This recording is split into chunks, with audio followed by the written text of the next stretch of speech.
ಗೀತಾಮಹಾತ್ಮೆ ಊರ್ಧ್ವಮೂಲಮಧಃ ಶಾಖಂ ಅಶ್ವತ್ಥಂ ಪ್ರಾಹುರವ್ಯಯಂ ಛಂದಾಂಸಿ ಯಸ್ಯ ಪರ್ಣಾನಿ ಯಸ್ತಂ ವೇದ ಸ ವೇದವಿತ್. ಸರ್ವೋನ್ನತ ಭಾಗದಲ್ಲಿ ಬೇರು, ಕೆಳಗೆ ಕೊಂಬೆಗಳು ಇರುವ ಅಶ್ವತ್ಥ ವೃಕ್ಷವನ್ನು ಅವ್ಯಯ ವೃಕ್ಷ ಎನ್ನುವರು. ಇದರ ಎಲೆಗಳು ವೇದಗಳು. ಯಾರು ಈ ವೃಕ್ಷವನ್ನು ಮೂಲಸಹಿತ ಬಲ್ಲರೋ ಅವರು ವೇದವನ್ನು ಬಲ್ಲವರು ಎಂದು ಪರಮಾತ್ಮ ಹೇಳಿದ್ದಾನೆ. ಜಗತ್ತಿನ ವರ್ಣನೆ ಮಾಡುವುದಕ್ಕಾಗಿ ಇಲ್ಲಿ ಅಶ್ವತ್ಥ ಮರದ ಉದಾಹರಣೆ ನೀಡಿ ಜಗತ್ತನ್ನು ಈ ಮರಕ್ಕೆ ಹೋಲಿಸಲಾಗಿದೆ. ಅಶ್ವತ್ಥ ಎಂದರೆ ಬದಲಾಗುತ್ತಿರುವುದು ಎಂದರ್ಥ.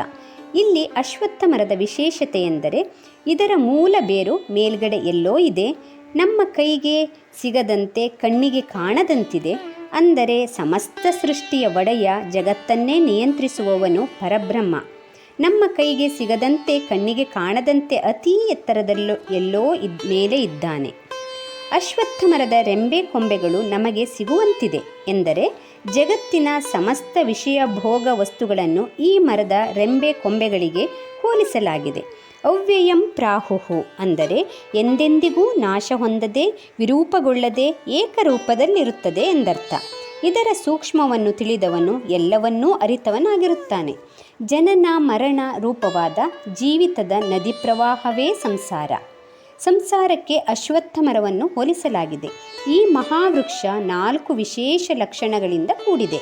ಬಹುಕಾಲಿತ್ವ, ದೀರ್ಘ ಆಯುಷ್ಯ ಉಳ್ಳದ್ದಾಗಿದೆ. ಒಂದು ಪಕ್ಕ ಬಾಡಿ ಒಣಗುತ್ತಿದ್ದರೆ ಇನ್ನೊಂದು ಕಡೆಯಲ್ಲಿ ಹೊಸ ಚಿಗುರು ಹುಟ್ಟುತ್ತಿರುತ್ತದೆ. ಹಾಗೆಯೇ ಸಂಸಾರದಲ್ಲಿ ಒಂದು ಕಡೆಯಲ್ಲಿ ಸಾವು ಬಂದರೆ ಇನ್ನೊಂದೆಡೆ ಹೊಸ ಜೀವ ಹುಟ್ಟುತ್ತಿರುತ್ತದೆ.